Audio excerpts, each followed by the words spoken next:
Simon was still la-la-lying when the removal men left for Devon, and his parents followed in their car.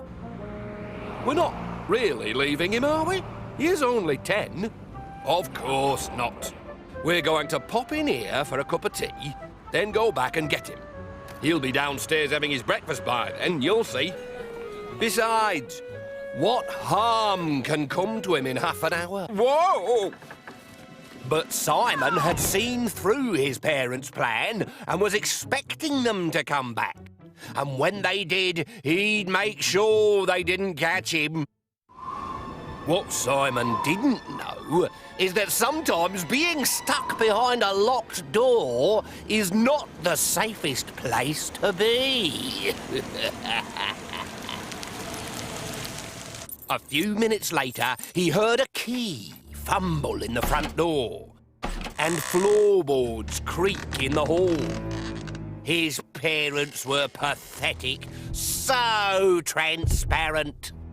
"I told you I wasn't coming out," he shouted as the footsteps climbed the stairs and stopped outside his door.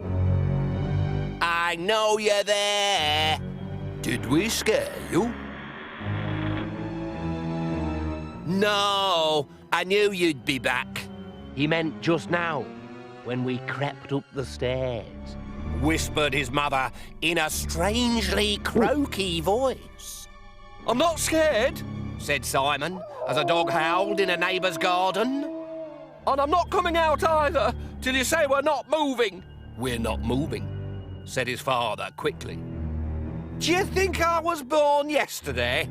"Simon, dear, we want you out of the house now." Then suddenly his parents were pleading. "Save us, Simon! Help us! Let us in!" "Save you from what?" "The wolves!" sobbed his mother.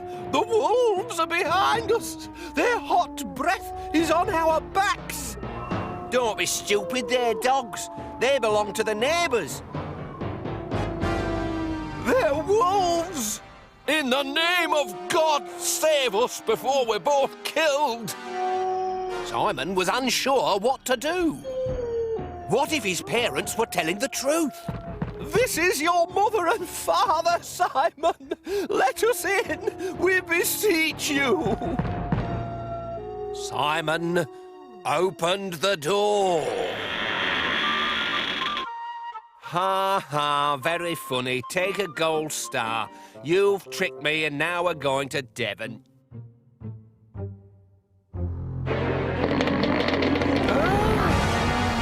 Trolls! What do you want? A new home. Seconds later, the doorbell rang. "Hello," said Simon's mother.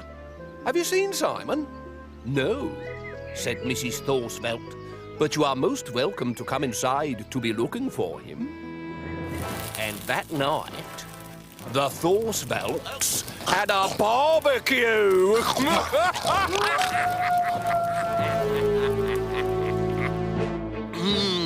Delicious.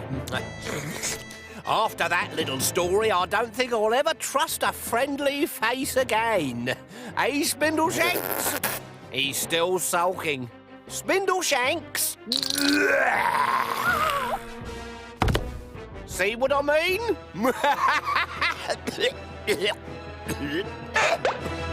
Whoops!